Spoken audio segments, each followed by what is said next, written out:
So earlier this week, you asked me to explain the difference between a gut feeling and the anxiety talking or the fear talking. So when you're confronted with a decision you need to make or a choice, how do you know if your feeling is coming from fear and you just kind of wanting to take the easy way out or keep yourself small and not take on that challenge that could be really good for you?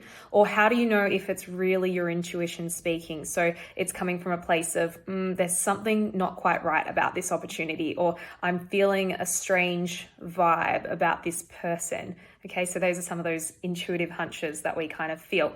Now, it's important to first recognize that we need to understand what an intuitive yes feels like, the quality of that, so that you can start to learn and practice this.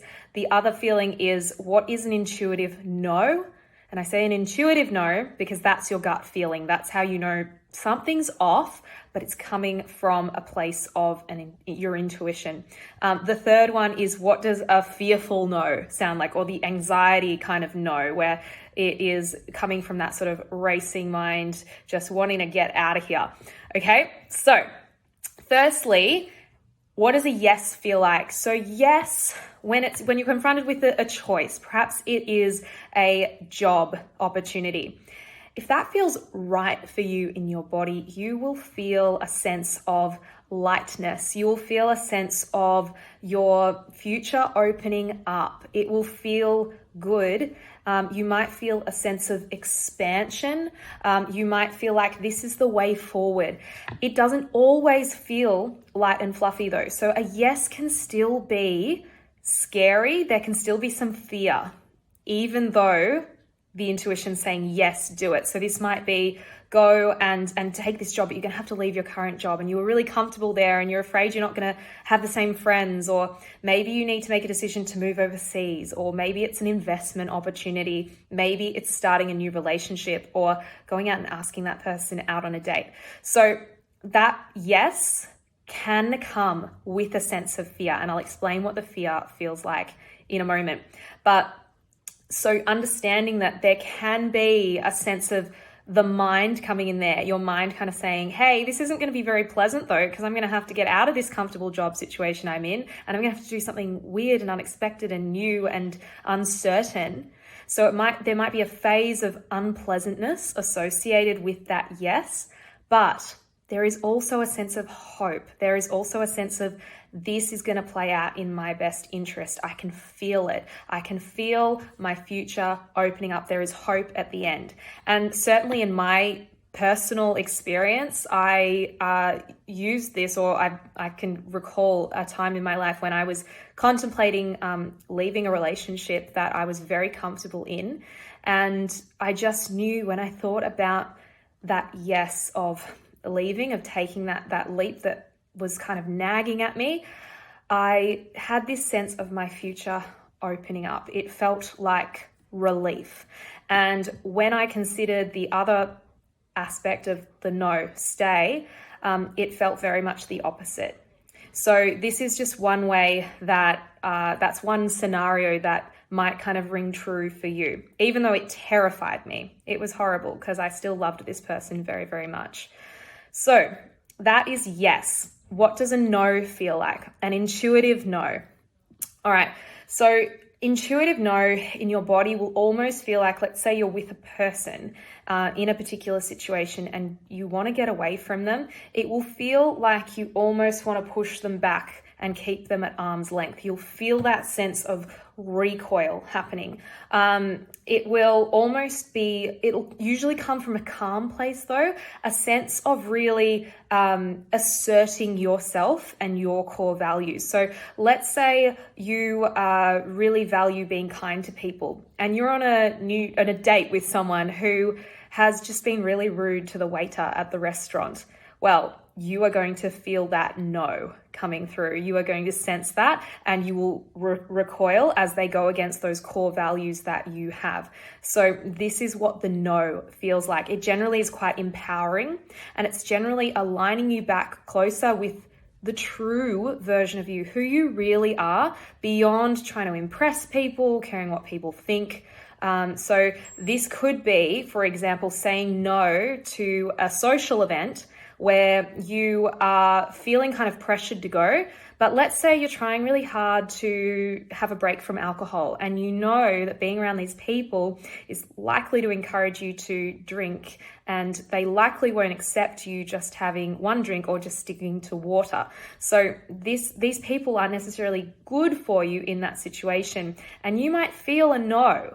That kind of a no would be potentially the right thing for you in that situation. Certainly as well, saying no to a job opportunity because you've walked into the office and kind of suspected, like had a look at the team and what the environment would be like. And you get this feeling that it's just not gelling with you. Maybe there's something off with the values of the workplace. Perhaps it's simply a personality thing, but learning what no feels like, it's generally not going to feel anxious. It's not going to feel like you are running away. It'll just feel like, this isn't right for me. This is not the right place. This is not where I should be. And that is generally a calm, true sort of knowing within yourself. Now, the last one, what does the fearful no feel like? This is where you're just trying to get out of it and kind of run into your escape plan. Okay, so a fearful no, or fear feels like a pit in your stomach. It feels a lot like anxiety. So it's that churning sensation in your gut. So you might feel anxious, you might feel shaky, you might feel sweaty. And this can all happen in a scenario that's completely right for you and where your intuition is screaming yes at you. So fear and yes can go together. You'll often notice that the fear comes with, so question this in yourself, are you sort of coming up with those limiting beliefs? And if you haven't done a lot of work with your limiting beliefs, you don't know what they are, then I encourage you to think about joining my program, because that is where we dive right into all of that stuff. But certainly, is it your limiting beliefs that are coming up? And that's usually where the fear comes from. It might be, for example, there's an amazing investment opportunity for you for money. And you have a limiting belief that it's just not that money doesn't grow on trees. It's really hard to make money. I need to work really hard for money. And perhaps this investment opportunity could allow money to flow more easily to you. And that ease goes against your belief system. And so there's a fear that comes up that it's not going to work, even though you might very much feel yes from your intuition about this. So that's an example there. Do you potentially have some critical self-talk coming up? I'm not going to even bother trying for that job because I'm not going to get it. I'm not good enough. I'm not going to even bother going on a date with someone or leaving my relationship because I'm not going to meet anyone else. No one else is going to love me. Those are some of that critical self-talk and limiting beliefs that can come in to the fear side of things when we're trying to make a decision, we're trying to make a choice, even though you might also be feeling a real pull for the yes. The other one will be that basically the no, that fearful no is coming from a place of scarcity beliefs or feeling like there's not enough, or feeling a lot of judgment for yourself. And also you'll notice it tends to come with racing, anxious thoughts. So it is not calm. There is no calmness about this.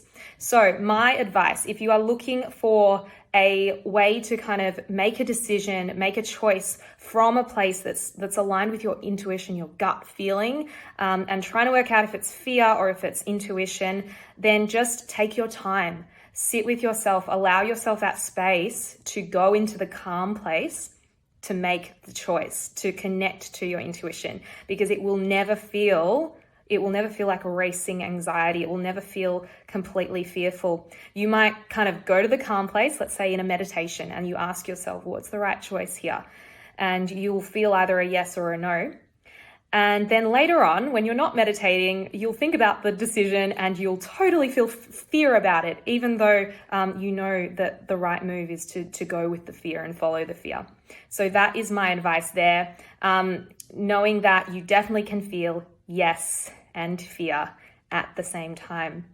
I hope that was really useful for you and helped to clarify some of the differences, the subtle differences between knowing what is a gut feeling and what is fear. Let me know if you enjoyed this video and pop a comment below. I'd love to hear from you.